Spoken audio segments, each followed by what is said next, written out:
Did you ever think that a minute in the bathroom could change your life? It's not because you slipped or forgot to turn off the faucet. It's because what you do or don't do in that seemingly safest room can trigger a stroke within 10 minutes. Every 40 seconds, someone in the US has a stroke. Every 3.5 minutes, someone dies. And for people over 60, the most dangerous place isn't the kitchen, the stairs, or the living room, it's single quotes s the toilet. Do you feel dizzy when you stand up after peeing? Have you ever sat on the toilet for too long just to check your text messages? Or simply did you brush your teeth at night? These seemingly trivial things, according to research, can increase your risk of stroke by up to 300%. Today's video won't just make you look at your bathroom in a whole new light, but it will also help you know the 7 habits that silently destroy your brain every day, understand why strokes strike unexpectedly in the early morning, and most importantly, know how to redesign your space and hygiene habits to protect yourself and your loved ones. If you're over 60 or have parents who are, don't miss it. This is a video you'll want to save, share, and watch over and over again, because after all, there's nothing more precious than waking up healthy, with memories to smile about. Ready? Let's start with the first habit, and why peeing right after waking up is more dangerous than you think. When we're young, we're often afraid of the big things, car accidents, serious illnesses, or falls from high places. But when you hit 60, the danger is where you least expect it, right behind the bathroom door. I still remember Mary, an old lady who lived near my house in Vermont. Every morning, she woke up at 6 a.m., poured herself a cup of tea, and went to the bathroom as part of a routine that had been almost unchanged for more than 20 years. Until one morning in February, just a few minutes after she stepped into the bathroom, she was found unconscious on the floor, stroke. And it all happened in just 7 minutes. Many people were surprised. Mary was still walking regularly, eating well, and not smoking. So what was the reason? It was a series of harmless bathroom habits. Not drinking water before peeing, straining when constipated, sitting too long on the toilet because she was busy checking Facebook. And, like many others, she had no idea that the bathroom was the place that produced the most dramatic sudden changes in blood pressure during the day. The bathroom, though clean and peaceful, is where blood pressure can spike up to 90 mmHg in seconds. Just one wrong push, one time standing up too quickly while still dehydrated, or simply a breath held while wiping yourself down, is enough to cause a weak blood vessel in the brain to burst like a rubber band that has been stretched too far. At 60 plus, the arteries are no longer as soft as they used to be. The heart reacts more slowly, the brain needs blood more evenly, and any little shock in the toilet can be the last straw for a stroke. We spend our lives believing that home is the safest place, but the truth is, safety only comes when we are aware of the silent risks, not to be afraid, but to be better prepared. Instead of living in fear, we can live proactively and healthily every day. And to do that, we need to start with the first thing in the morning. It's a small thing, but if done wrong, it can be the start of a dangerous day. Did you drink water before you pee this morning? Join me in the next part and discover why peeing first thing in the morning is a mistake that most people make. Every morning, as the sun peeks through the curtains, 72-year-old Howard starts his day like everyone else. He sits up, stretches, and then quickly heads to the bathroom. It's been the first thing he's done every morning for years. But one day in October, things didn't go as planned.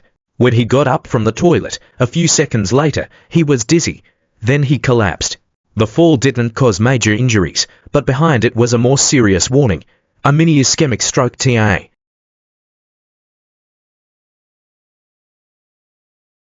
You see, after 6 to 8 hours of sleep, our bodies are always in a state of severe dehydration. It's not just thirst, the blood has thickened, the heart is working harder to pump less blood, and the brain starts to demand oxygen. When we sit down to pee, especially if we strain or stand up too quickly afterwards, the body can suddenly drop blood pressure, causing dizziness, loss of balance, or worse, stopping the blood supply to the brain for a few seconds. For young people, this usually just causes dizziness. But for people over 60, it can be the spark that ignites a stroke. Science is very clear. Early morning is the time of day when strokes are most likely to occur. A study in The Lancet found that the risk of stroke is 80% higher in the early morning than at other times. Dehydration equals thick blood, greater pressure on the heart, poorer blood flow to the brain. Combined with a change in position from lying down gives sitting on the toilet makes it difficult to stabilize blood pressure. So what should we do? Just one small action. Drink water before getting out of bed. 300 to 500 milliliters of filtered water. No need for much, no need to rush.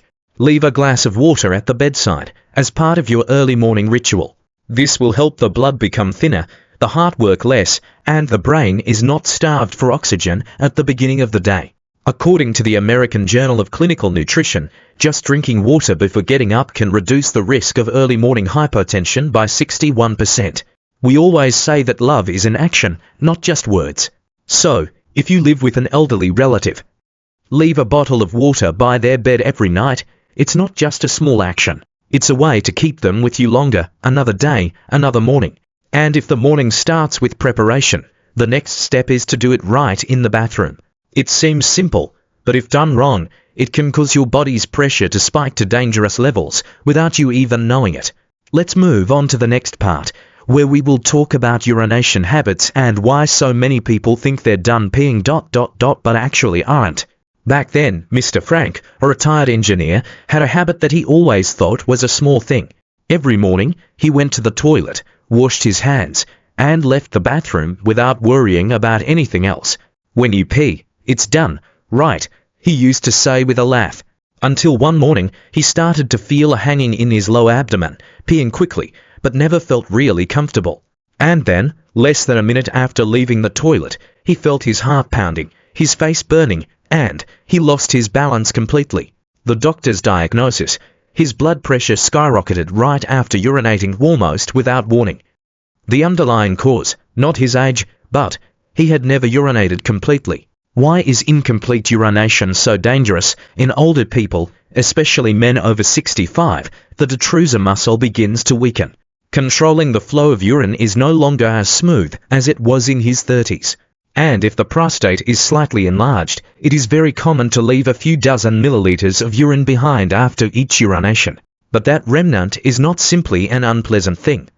It maintains a constant state of mild tension in the body, called sympathetic activation. The body thinks it's not done yet, so it keeps the blood vessels constricted, the heart beats faster, and blood pressure doesn't decrease. The result: internal pressure increases secretly, gradually affecting the heart, kidneys, and brain. A study from the European Neurology Review shows that more than 50% of men over 65 have post-void residual without knowing it. This is a factor that increases the risk of infection, kidney failure, and stroke due to prolonged increased internal pressure. So how do you know if you've urinated all the way? You don't need any machines. Just remember this simple rule: after urinating, sit still for 10 seconds. Then gently try again, no need to strain. This is called the double voiding technique and has been proven by the National Institute on Aging to reduce bladder pressure by up to 60%. If you are a man, and especially if you have a history of prostate enlargement, talk to your doctor about alpha blockers. They help to smooth the flow of urine and reduce residual urine. And if you are a woman, don't think you are immune. After menopause, the loss of pelvic floor muscle tone can also make urination less complete. In this case, pelvic floor physiotherapy can be a great gift you give yourself. It's not always about finishing quickly. As in life, slowing down, paying attention, is sometimes the best way to avoid regrets later. And now that we understand that urination also needs to be listened to, it's time to look at another seemingly harmless habit, but it can secretly sabotage cardiovascular and cerebrovascular health with every breath, every night. That's the matter of brushing your teeth. In the next part, you will learn why skipping brushing your teeth at night can nearly double the risk of stroke in the elderly. Mrs. Ruth, a 67-year-old former primary school teacher, once said, "I have never skipped brushing my teeth in the morning in my life, but at night ... I am tired." And I thought, just one night of sleep should be fine. She was right about the tiredness, but wrong about the consequences. One normal morning, Mrs. Ruth woke up with a slight headache, feeling dizzy when she got out of bed. At first, she thought it was because she slept in the wrong position. But then, When her morning teacup fell from her hand without her noticing, her daughter knew right away. It was not tiredness, but a small stroke. And the cause, surprisingly, came from a seemingly unrelated habit: skipping brushing your teeth at night. Why does not brushing your teeth at night affect the blood vessels in the brain? When we sleep, saliva, which helps neutralize bacteria, decreases dramatically. That's when bacteria in the mouth party. They multiply, creating thick plaque around the gums and teeth. And if we don't clean before going to bed, this bacteria will build up. Enters the bloodstream through small inflammations in the gums, especially if you have gingivitis or receding gums. Once in the bloodstream, the bacteria cause inflammation inside the blood vessel walls, a process called endothelial dysfunction. Blood vessels in the brain, already fragile in older adults, are more likely to thicken, harden, and lose elasticity. This makes it easier for blood clots to form, and stroke becomes a near-term outcome. A study from the University of South Carolina found that older adults who brush their teeth only once a day have a 70% higher risk of stroke than those who brush twice. And according to the journal Stroke American Heart Association, periodontal disease doubles the risk of stroke due to embolism. It's not just about brushing, it's how you brush and what you brush with. Use a soft bristled toothbrush. Brushing too hard can damage the gums and opening for bacteria to enter the bloodstream. Use toothpaste with stannous fluoride. This helps reduce gingivitis, lowering the inflammatory index, CRP, a factor closely related to stroke. Don't forget your tongue. Bacterial plaque on your tongue can cause bad breath, but more importantly, it is home to millions of blood sugar bacteria. And floss every night. Skipping it is like mopping the floor without sweeping it. The surface is clean, but the dirt is still there, silently fermenting. Brushing your teeth at night not only protects your smile, but also your memory, your sanity, and your future. And if someone in your family regularly skips this step, don't just remind them, do it together. Because sometimes the best care is when we do the little things together. What about the habit that most of us are doing? In the toilet, not forgetting to brush your teeth. Not missing a pee, but sit for a long time and hold your phone.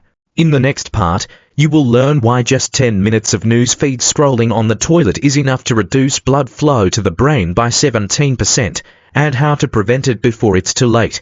Mr. Walter, 69 years old, is a big fan of technology. He used to joke with his friends, "This iPhone is my companion, both when I watch the news, read the newspaper, and go to the toilet." Every morning, he brings his phone to the toilet.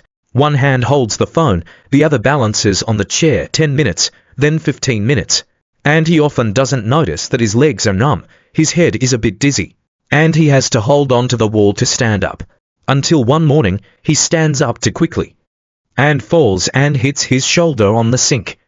No serious injuries, but a subsequent checkup revealed his brain was suffering from mild anemia every morning due to his habit of sitting on the toilet for too long. What actually happens when you sit on the toilet with your phone? First, sitting for a long time with your knees bent slows the flow of blood from your legs to your heart. The amount of blood pumped to the brain decreases, especially in people over 60, when the arteries are less elastic. Next, when you stare at the screen, your head is lowered, your cervical spine is flexed. This compresses the blood vessels leading to the back of the brain, especially the vertebrobasilar artery, which supplies blood to the cerebellum and brainstem, the areas that control balance and breathing. Not only that, blue light, a flood of information, and emotions triggered by content also stimulate the sympathetic nervous system. The heart beats faster, blood vessels constrict, blood pressure fluctuates. Suddenly all of these factors combine to create a physiological storm that few people think of, just because of a simple action: scrolling through the phone in the toilet. According to research in the journal Neuroepidemiology, people who sit for more than 15 minutes with their knees bent and their necks bent can experience a 17% reduction in blood flow to the brain. And according to Frontiers in Psychology, just 10 minutes of looking at a smartphone screen can temporarily increase heart rate and blood pressure in older adults. But I'm not pushing hard, I'm just sitting and relaxing. Yes, but the danger lies in that prolonged relaxation. Your body thinks you're resting, but in fact, it's being stretched silently. The solution is simple, but requires determination. Leave your phone outside the toilet door. You can put it in a small basket outside the bathroom, as a ritual of letting go. Don't sit for more than 7 minutes. The toilet is not a place to read the news or watch videos. It is a place for the body to be purified and rested gently. If you feel numb in your legs, blurred vision, or lightheaded after standing up, don't take it lightly.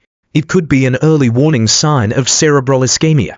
After using the toilet, stand up slowly and walk around the house for 2 to 3 minutes. Just this will help circulate and wake up the blood vessels in the brain. We think we are updating the world, but in fact, we are reducing the blood flow to our own brains. The less time you spend on your phone in the toilet, the more time you can spend with your loved ones in real life.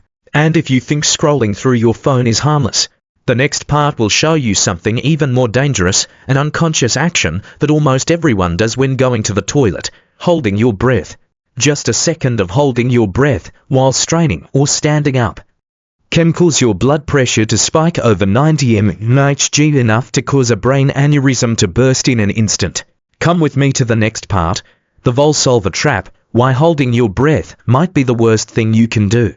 Alan, a 74-year-old former carpenter, lived a disciplined life. He ate moderately, didn't smoke, and walked every morning. And at first glance, no one would have thought he had any risk factors for a stroke. But one morning in March, as he was getting up from the toilet, he struggled to stand up straight, held his breath for a few seconds, and then the room spun, he collapsed. The stroke came so quickly that his wife, who was in the next room, didn't have time to react. There was no fall, no strain, just a held breath. And that's what changed everything. So what actually happens when you hold your breath? This seemingly harmless action is actually a physiological reflex, scientifically known as the Volsolver maneuver. It happens when we race our stomachs to push when going to the toilet, hold our breath to stand up when staggering or off balance, coughing hard, or even wiping yourself too hard. When you hold your breath and tense up, you're creating a huge amount of pressure in your chest. This pressure reduces the amount of blood returning to your heart, temporarily reduces the amount of blood going to your brain. And then, when you exhale forcefully, your blood pressure shoots up like a spring being pulled back. This change can push your blood pressure up to more than 90 mmHg in just a few seconds, which is especially dangerous for people with weakened blood vessels. According to the journal Clinical Cardiology, the Volsolver maneuver can create a pressure shock inside the brain that's strong enough to rupture a small blood vessel, which has thinned with age. The scary thing is, many people don't know they're doing it. You may have held your breath this morning without realizing it, when you stretched to wipe your feet, when you got up from the toilet, or when you reached for a roll of toilet paper. In your 30s and 40s, your body can bear. But after 60, it's a game with a trigger. How to avoid this invisible trap? Practice breathing correctly. Before standing up or stretching, take a deep breath, then exhale slowly as you move. Don't tense, don't hold your breath, move slowly, rhythmically. From the toilet, stand up in 3 steps. Place your hands on your thighs, exhale, stand up slowly. Install a grab bar or handrail next to the toilet. Physical support helps you use less abdominal muscles and reduces the risk of straining your breathing. Watch for warning signs: ringing in your ears, black spots in your eyes, lightheadedness when you inhale deeply. Don't ignore them. We live millions of breathing moments without noticing, without controlling. But from there, one wrong breath can cost you precious years. Choose to breathe correctly, because it is the first and last gift that life gives us. And if the habit of holding your breath is so dangerous, what else are we doing every day that seems harmless, but is actually harming ourselves? The answer: you might be doing it every morning in the shower. In the next part, we will explore the shower shock, how long hot showers can create deadly blood pressure swings, and why a hot shower in the morning can overwhelm your blood vessels even before you have eaten breakfast. Elaine, 70 years old, living alone in the suburbs, always starts her day with a pleasant routine: a small chair in the bathroom, a small radio playing classical music, and a very hot shower. "That's the moment I feel alive," she said. But one winter morning, after 20 minutes of sitting in the warm water, Elaine stepped out of the shower and collapsed right in front of the door. Her neighbors discovered her in time, but this time she had no recollection of what had happened. A mini stroke, as quiet as the steam in the bathroom, What really happened in that shower? A long hot shower causes your blood vessels to expand. This is why standing under a warm shower feels good. But when your blood vessels expand suddenly, your blood pressure drops rapidly. If you're on blood pressure medication or are older, your body can't regulate your blood pressure as quickly. And then, when you step out of the shower, the cool air causes your blood vessels to suddenly constrict. The dilation, then contraction, is like stretching and then releasing a weak rubber band. That's when blood vessels in the brain, already fragile, can rupture or create conditions for blood clots to form. A study from the Journal of Applied Physiology found that older adults who soak in hot water for 15 minutes may experience a drop in blood pressure 20 mmHg, enough to cause dizziness or fainting. A study in Finland also found that people who regularly take hot showers in the morning without cooling down gradually have twice the risk of early stroke. What's more, hot showers can make you sweat without realizing it. In a steamy bathroom, it's hard to feel the dehydration. And as we learned in the previous section, dehydration thickens the blood, makes the heartbeat faster, and makes blood vessels more tense. All of this adds up to a blood pressure shock right after you think you've just relaxed. How to stay warm without sacrificing safety. Limit your shower time.